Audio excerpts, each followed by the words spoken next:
딱 안 그래도 오늘 시점으로 채굴자들이 비트코인 매도하고 있다는 온체인 데이터가 확인이 됐어요. 그것처럼 통상적으로 비트코인 반감기 직전에는 채굴자들이 매도하는 모습이 나오면서 하락하는 경향이 있거든요. 네, 맞습니다.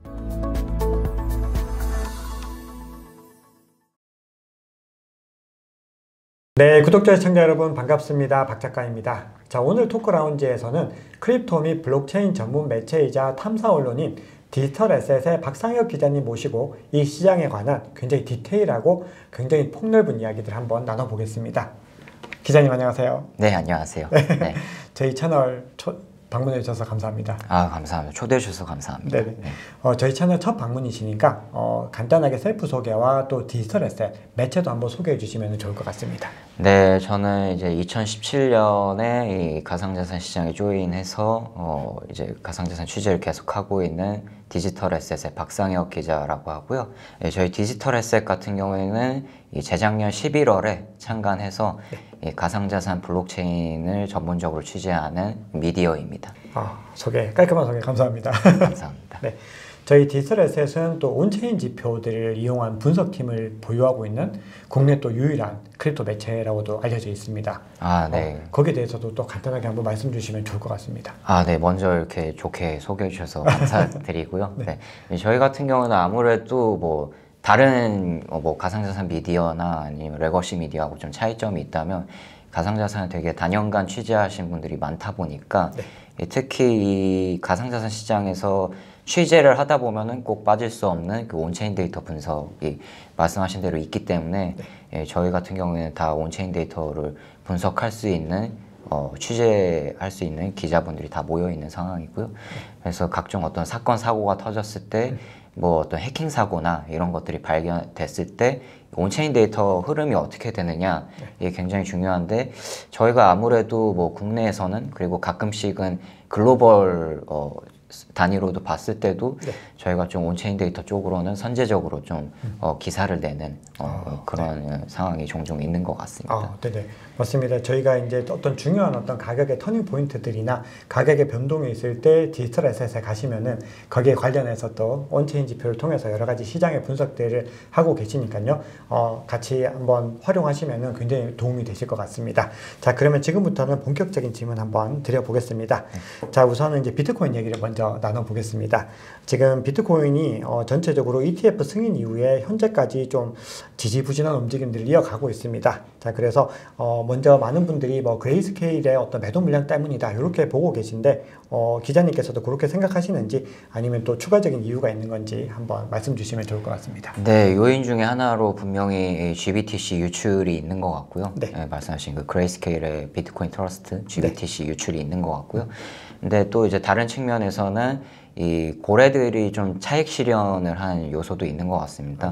왜냐하면 이제 작년 한 10월부터 굉장히 본격적으로 비트코인이 크게 상승하기 시작했잖아요. 그때는 이 비트코인 현물 ETF가 승인되기 전이었고요.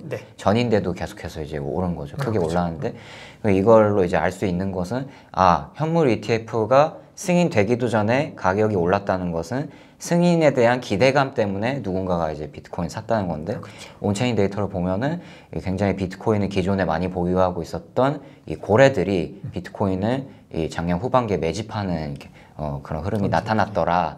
이런 게 좀 온체인 데이터상에서 보였기 때문에 이제 고래들이 이 승인에 대한 기대감으로 샀구나 라는 그 흐름을 볼 수 있었는데 이제 작년 말 올해 초에 들어서 다시 온체인 데이터를 확인해 보니까 이 고래들이 비트코인을 좀 매도하기 시작했더라 이런 이제 분석이 나오면서 아무래도 이제 이 뉴스에 팔아라 라는 그런 게 있잖아요. 셀더 뉴스에. 네네. 그런 그 이제 얘기는 막상 승인되니까 기대감에 대한 재료가 소멸되면서 고래들이 팔았구나, 차익 실현을 했구나 라는 걸 좀 알 수 있었던 것 같고 그리고 또 이제 또 다른 측면에서는 이 파생 상품 시장을 보면은 우리 특히 가상자산 시장에서는 선물 시장이 굉장히 활성화되어 있잖아요.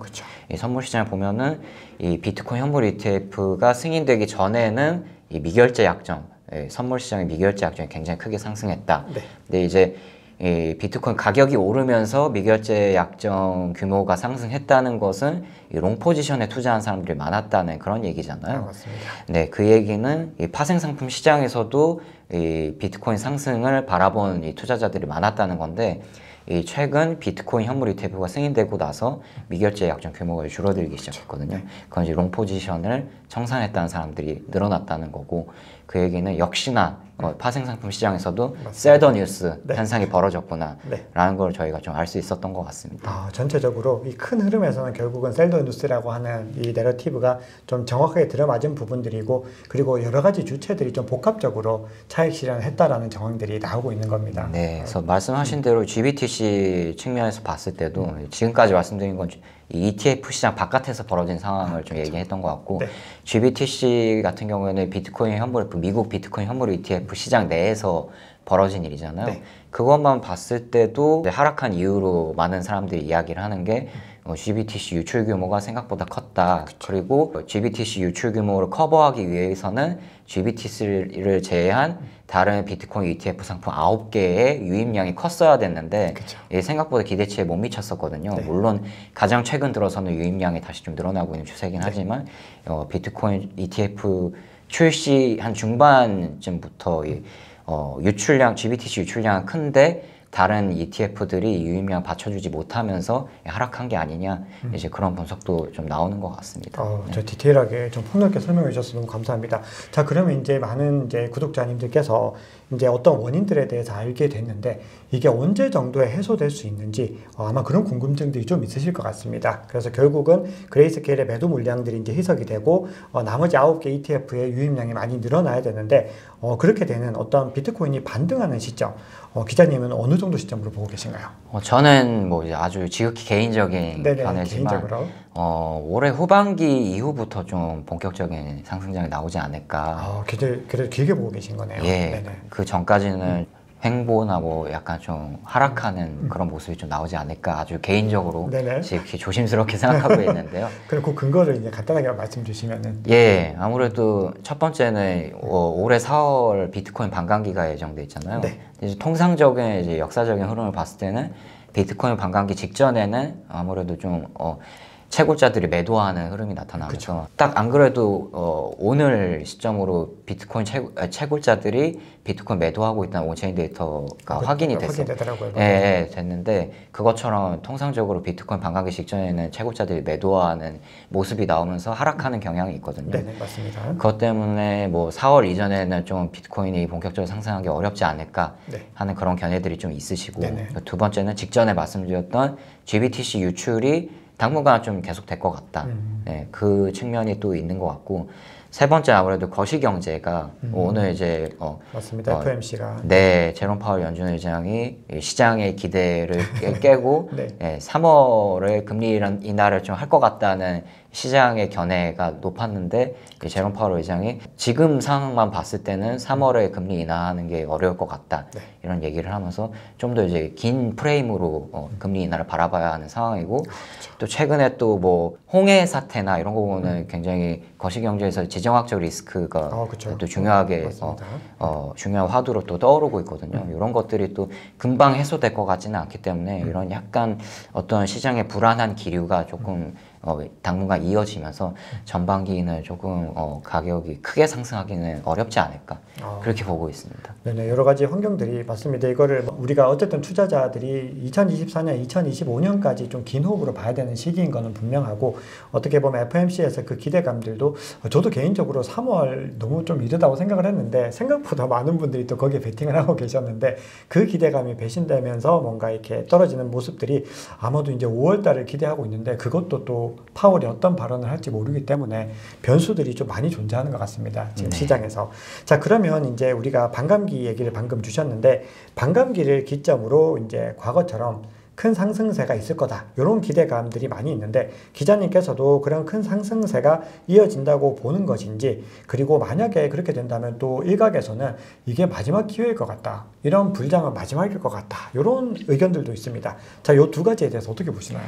네, 일단 반감기 이후 상승할 것이냐에 대해서부터 먼저 말씀을 드리면, 일단 과거 패턴을 봤을 때는 반감기 이후에 긴 프레임으로 봤을 때는 다 올랐었거든요. 그래서 그것만 봤을 때는 이번에도 오를 것이다 라고 굉장히 쉽게 예상해 볼 수 있는데, 이제 또 반대측에서 말씀하시는 부분은 과거와는 좀 시장이 달라지지 않았냐. 환경이 다르다.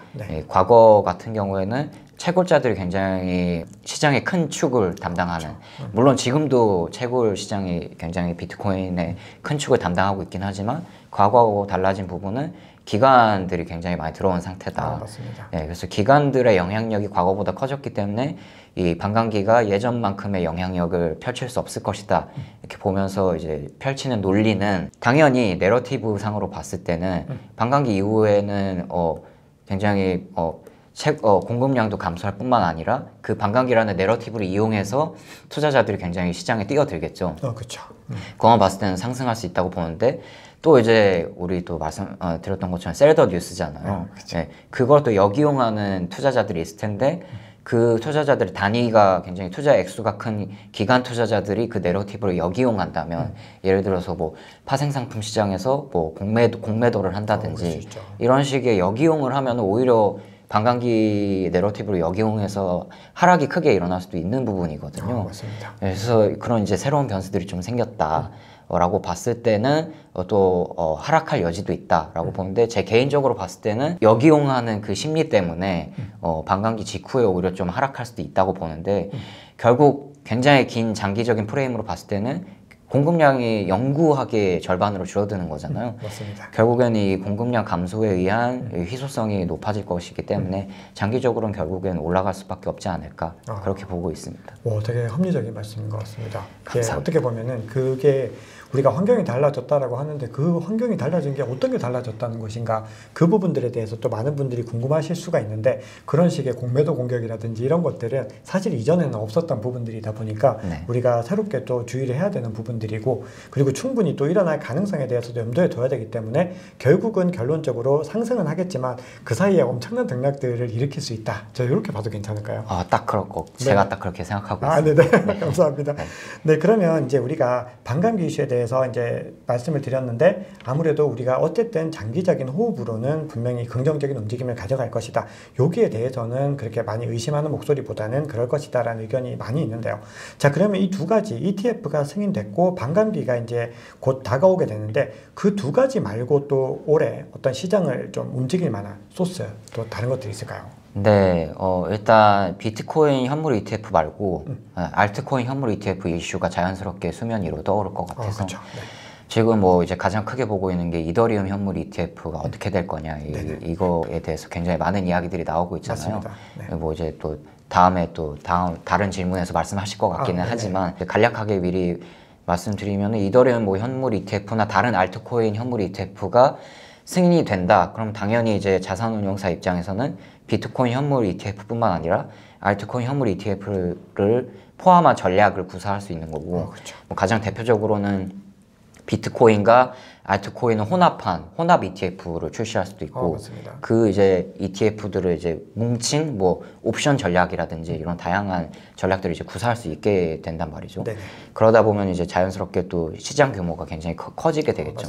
네, 그런 부분들이 있는 것 같고 두 번째는 가상자산 패시브 투자에 대한 논의가 좀 나올 것 같은데 이제 웹3 시장에서 최근에 굉장히 두드러지고 있는 게 에어드롭을 통한 이 마케팅이 굉장히 활발하게 일어나고 있거든요. 지금 굉장히 뜨겁습니다. 네, 근데 이제 가상자산 액티브 투자라고 한다면 그냥 단순하게 투자자들이 특정 코인을 매수해서 이게 상승하기를 기대하는 게 그래서 그 상승 차익을 얻는 게 액티브 투자잖아요. 근데 이런 에어드롭을 얻는 거는 사실 그냥 자연스럽게 뭐 그 코인의 상승과는 관계없이 그냥 바로 수익을 얻을 수 있는 그런 이제 전략을 이제 투자자들이 얻게 될 수 있는 거잖아요.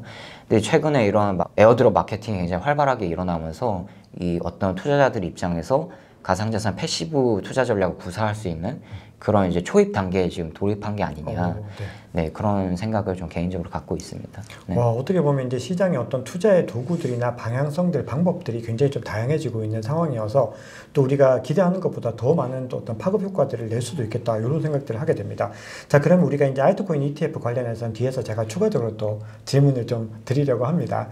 자, 그래서 이제 비트코인 질문을 조금만 더 이어가 보면 지금 이제 채굴장 관련된 문제들이 좀 있는데 아무래도 많은 채굴장들이 텍사스에 좀 위치를 하고 있다 보니까 최근에 이제 텍사스의 이상 기후 때문에 일부 채굴장들이 이제 작동을 멈추면서 해시레이트가 뭐 일시적으로 하락했다 이런 보도들도 전해졌는데 지금 향후에 채굴장이 미국이 아닌 다른 국가로 좀 이동할 가능성이 있는지, 그리고 이 채굴장들이 텍사스에 몰려있는 것들이 어떤 뭐 문제가 될 수 있는 부분들이 있는지, 그리고 만약에 옮겨갈 수 있는 어떤 후보지들이 있는지 종합적으로 말씀 주시면 좋을 것 같습니다. 네, 일단은 옮겨갈 가능성은 있지만 그게 지금 미국의 채굴 패권을 앗아갈 만큼의 큰 이동이냐 봤을 땐 그 가능성은 낮다고 보는데요. 그 이유는 사실 텍사스 한파가 사실 올해만 이번 겨울만 있었던 게 아니고 매번 있었던 이슈거든요, 사실. 예, 그럼에도 불구하고 뭐 이런 미국의 그 채굴 점유율이 그렇게 막 크게 등락하진 않았잖아요. 맞습니다. 같은 맥락에서 뭐 그렇게 앞으로도 크게 변화할 것 같진 않아요. 근데 다만 지역적인 측면에서 뭐 작은 이동이 일어날 수 있다면 아무래도 채굴 전기료가 더 싼 곳에서의 이동은 어느 정도 일어날 수 있겠죠. 네. 다만 근본적으로는 좀 변화하기 어려울 것 같은 이유가 사실 미국 채굴 시장의 패권을 잡은 첫 번째 계기는 몇 해 전에 중국 시장이 채굴 금지를 전면적으로 내렸기 때문이잖아요. 그렇죠. 네. 그 전까지는 원래 중국 시장이 채굴 패권을 잡고 있었고요. 네. 근데 이제 규제 리스크 때문에 어떻게 보면은 많은 채굴자들이 미국 시장으로 이동을 하면서 미국이 지금의 채굴 패권을 가지게 된 거잖아요. 네, 맞습니다. 그만큼 미국 채굴 시장은 아무리 채굴 시장의 규제 불확실성이 크다고는 하지만 전 세계적으로 봤을 때 미국만큼 채굴 규제 프로세스가 잡힌 곳이 없거든요. 그렇죠. 네. 맞습니다. 그만큼 안정화가 돼 있기 때문에 이게 패권이 흔들리지 않을 거라고 보고요. 채굴 전기료가 미국보다 훨씬 싼 곳에서도 미국 채굴 시장 점유율을 빼앗기 어려운 이유는 같은 맥락에서 이 규제 불확실성이 크다고 보기 때문이거든요. 예, 지금 전기료가 싼 곳 보면은 중동 시장이나 중앙아시아 막 이런 우즈베키스탄 이런 곳이거든요. 네, 그렇죠. 카자흐스탄 같은 네. 것들. 근데 그곳이 훨씬 전기료가 싼에도 불구하고 그렇게 막 패권이 이동할 정도로 그렇게 점유율이 바뀌지 않는 이유는 네. 그곳의 규제 불확실성이 너무나 크기 때문이다 라는 거를 제가 실제로 현지 채굴자들한테 들은 이야기들이기 때문에 네, 앞으로도 그런 측면에서 좀 바뀌기는 쉽지 않을 것 같다라는 생각입니다. 근데 이게 굉장히 흥미로운 말씀인데 최근에 근데 또 중국이 갑자기 채굴 해시레이트가 막 늘어나면서 미국에 이어서 또 2위까지 올라와서 카자흐스탄을 지금 꺾었다라는 집계들이 나오고 있는데 지금 중국에서 채굴을 금지를 했는데 지금 다시 이렇게 해시레이트가 끌어올려지는 그 이유가 어떤 걸까요? 두 가지 맥락이 있는 것 같아요. 네. 일단은 정확히 엄밀하게 따지면은 중국 지역에서 채굴 해시레이트가 그렇게 막 크게 올랐냐 그건 아니고 사실 따지고 보면은 중국계 채굴풀에 해시레이트가 올랐다 이 얘기거든요. 중국계 채굴풀에. 네. 근데 그 중국계 채굴풀이 막 중국에서 막 엄청나게 하고 있느냐 그건 아니고 미국이나 다른 지역에서 마찬가지로 채굴기를 돌리고 있거든요. 그게 집계만. 네네네. 그래서 약간 좀 그런 약간 오해가 벌어지지 않았나 그런 측면이 있고 그리고 두 번째는 말씀하신 대로 중국 시장에 해시레이트가 또 없는 건 아니에요. 네. 아무리 표면적으로 금지를 했다고는 하지만 막 소규모로 이제 암암리에 돌리고 있는 채굴자들이 있거든요. 네네. 이것도 제가 마찬가지로 취재를 통해서 확인한 사실이고 네, 그렇기 때문에 그런 부분들이 있기 때문에 어느 정도 중국에서도 해시레이트는 나오고 있다. 다만 큰 틀에서 봤을 때는 미국의 채굴 패권에 미치는 정도는 아니다. 라고 좀 볼 수 있을 것 같습니다. 그럼 지금의 어떤 분위기상으로는 미국이 어떤 확고한 어떤 입지를 가지고 가고 있다라고 봐야 되겠네요. 지금까지는 확실히 그런 것 같습니다. 그럼 향후에도 어떤 이런 패권의 움직임을 가져갈 가능성은 여러 가지 정황상으로 더 높다 이렇게 봐야 되는 게 맞을 것 같고요. 당분간 계속해서 유지될 것 같습니다. 네네. 네. 자, 그러면 이제 미국 얘기가 나왔으니까 또 이제 중요한 이슈가 미국 정부에서 이 압수한 비트코인 매도 소식.